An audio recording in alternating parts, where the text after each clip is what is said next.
Nous continuons avec Exode 15, le cantique de Moïse qui célèbre ce qui vient de se passer, et ensuite, sans transition, le peuple va reprendre sa marche au désert.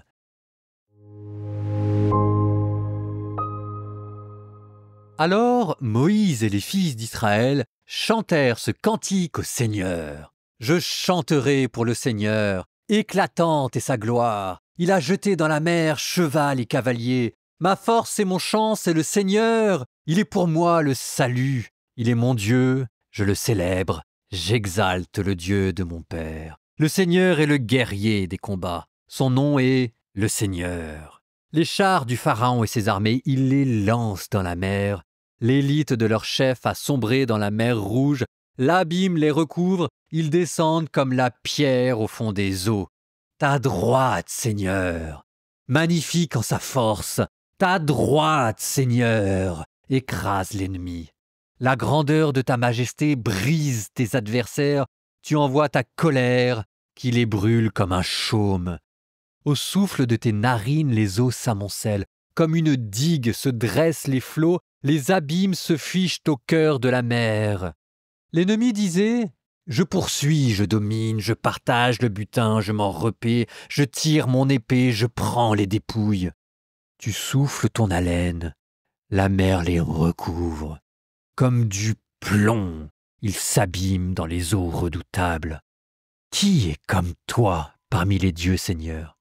Qui est comme toi, magnifique en sainteté, terrible en ses exploits, auteur de prodiges? Tu étends ta main droite, la terre les avale. Par ta fidélité, tu conduis ce peuple que tu as rejeté. Tu le guides par ta force vers ta sainte demeure. Les peuples ont entendu, ils tremblent. Les douleurs ont saisi les habitants de Philistie. Les princes d'Édom sont pris d'effroi. Un tremblement a saisi les puissants de Moab. Tous les habitants de Canaan sont terrifiés. La peur et la terreur tombent sur toi. Sous la vigueur de ton bras, ils se taisent, pétrifiés. Pendant que ton peuple passe, Seigneur, que passe le peuple acquis par toi? Tu les amènes, tu les plantes sur la montagne, ton héritage, le lieu que tu as fait, Seigneur, pour l'habiter, le sanctuaire, Seigneur, fondé par tes mains. Le Seigneur régnera pour les siècles des siècles. Le cheval de Pharaon, ses chars et ses guerriers étaient entrés dans la mer, et le Seigneur avait fait revenir sur eux les eaux de la mer. Mais les fils d'Israël, eux, avaient marché à pied sec au milieu de la mer.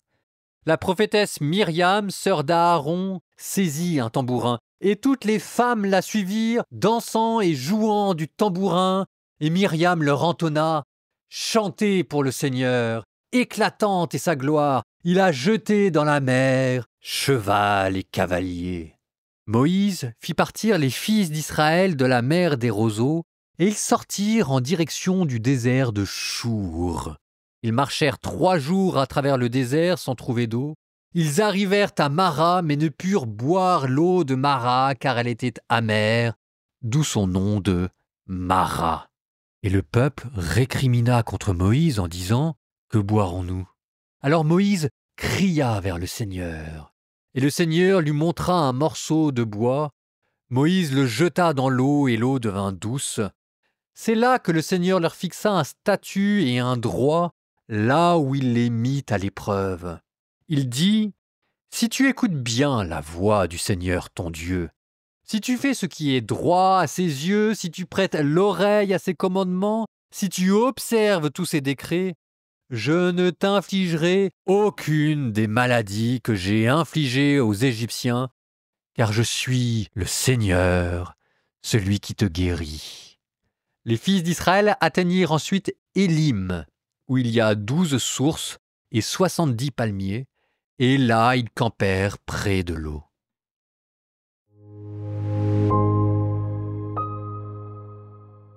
Le cantique de Moïse, vous avez entendu sa puissance, hein? Il y a quelque chose de brutal dedans en même temps qu'il y a une action de grâce. Alors, avec ce cantique de Moïse, qui est un chant liturgique, vous êtes en train de clore toute une section qui avait commencé avec le descriptif de la fête de Pâques. Comment il fallait prendre un agneau, comment il fallait prendre du pain sans levain, puis ensuite vous avez eu l'action de Dieu éclatante que vous commémorez, et vous terminez par un hymne liturgique. Donc en fait, toute cette section peut quasiment être considérée comme une sorte de missel à l'usage du peuple juif. Il faut imaginer que ce cantique de Moïse que vous venez d'entendre était proclamé de manière solennelle dans le temple de Jérusalem. Vous avez entendu dans ce cantique de Moïse comment il était question de Moab, comment il était question d'Édom, comment il était question de Canaan. Donc en fait, si vous voulez, c'est un cantique qui est très postérieur, qu'on attribue ici la naissance à Moïse, mais qui en fait a été écrit bien longtemps après, quand Israël avait envahi la Terre Sainte et chassé devant lui les autres peuples. Et c'est d'ailleurs là où c'est intéressant, parce que dans cet hymne de victoire, qui est peut-être un peu comme la Marseillaise pour le peuple juif, moi je ne sais pas, mais vous êtes dans cet ordre-là, vous avez écrit cette phrase « Le Seigneur est mon roi, il est ma force et ma puissance, le Seigneur est mon roi ». C'est ce que je vous ai dit, hymne national, donc hymne patriotique, mais il est aussi question d'un système politique. En fait, à travers Dieu qui combat le pharaon, vous avez deux systèmes politiques qui s'affrontent. D'une part, la monarchie humaine, avec ce qu'elle peut représenter de violent dans la manière d'asservir les hommes, de totalitarisme dans l'orgueil de Pharaon, et de l'autre côté, ce qu'il faut bien appeler une théocratie. Dieu qui est roi, la souveraineté de Dieu, et où en fait on est son fidèle sujet en lui obéissant.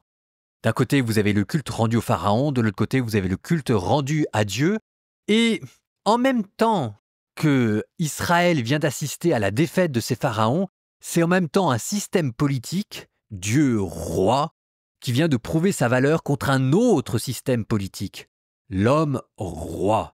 Et que ça, il ne faudra jamais l'oublier quand on parlera de l'histoire d'Israël, quand on parlera de la longue suite des rois, David, Salomon, l'exil.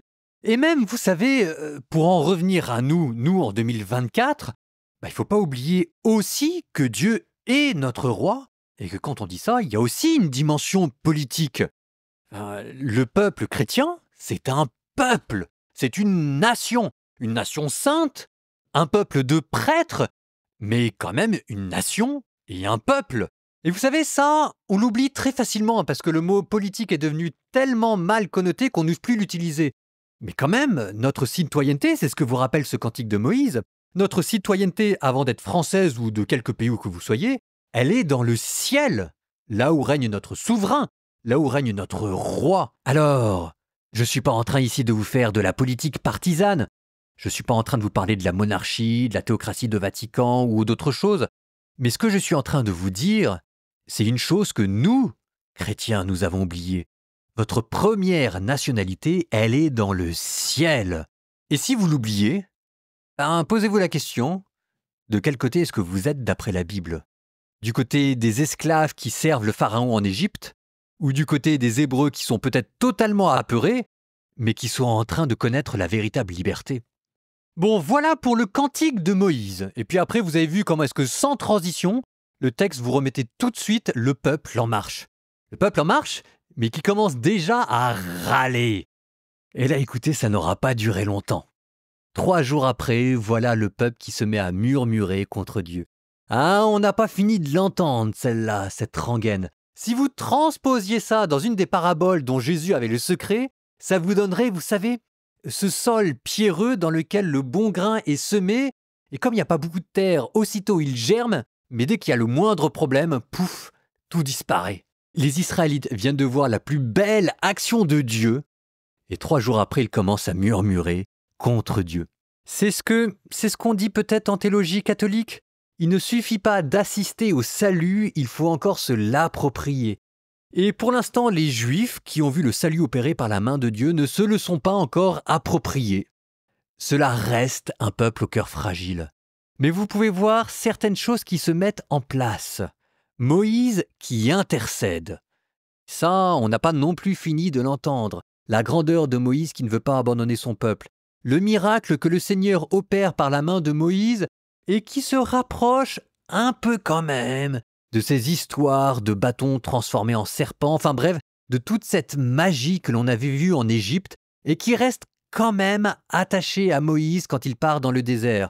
Et donc là, Moïse prend une sorte de bois qu'il jette dans l'eau et l'eau devient douce.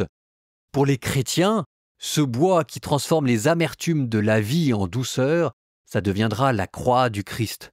Toujours est-il que, au bout de cette épreuve, vous entendez cette phrase de Dieu. Je vous l'avais déjà dite, donc je me permets de vous la redire, mais là maintenant elle va prendre tout son sens. Si tu écoutes vraiment la voix du Seigneur ton Dieu, si tu fais ce qui est droit à ses yeux, si tu prêtes l'oreille à ses commandements et si tu observes tous ses décrets, je ne t'infligerai aucune des maladies que j'ai infligées aux Égyptiens, car je suis le Seigneur qui guérit.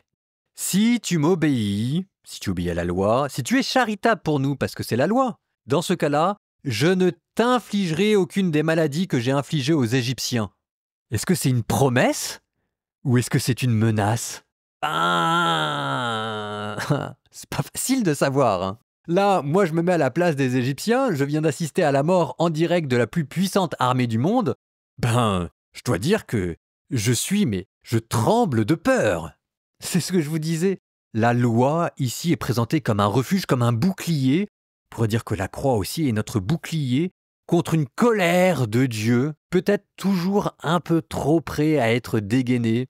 On n'est pas encore dans le Nouveau Testament. Donc Dieu, riche en pardon, en miséricorde, plein de tendresse, oui, ça va arriver. Mais pour l'instant, on pose les choses. Et la manière dont Dieu pose les choses, elles sont carrées, quoi.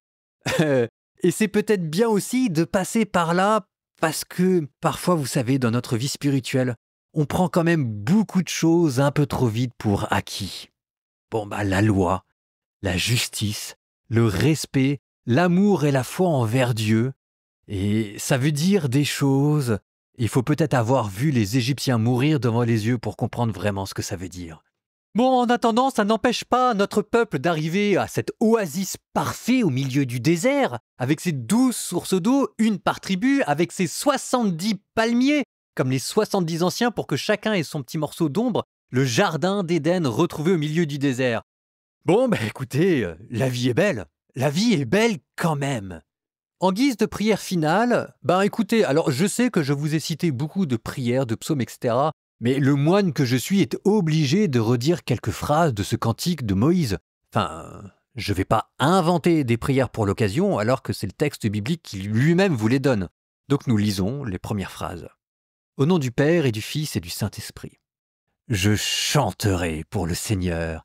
Éclatante est sa gloire. Il a jeté dans la mer cheval et cavalier. Ma force et mon chant, c'est le Seigneur. Il est pour moi le salut. Il est mon Dieu. Je le célèbre. J'exalte le Dieu de mon Père. Le Seigneur est le guerrier des combats. Son nom est le Seigneur. Qui est comme toi parmi les dieux, Seigneur? Qui est comme toi, magnifique en sainteté, terrible en ses exploits, auteur de prodiges? J'aime Dieu. Aimez-le de tout votre cœur, de tout votre esprit, de toute votre force, et que Dieu vous bénisse, lui qui est Père, Fils et Saint-Esprit.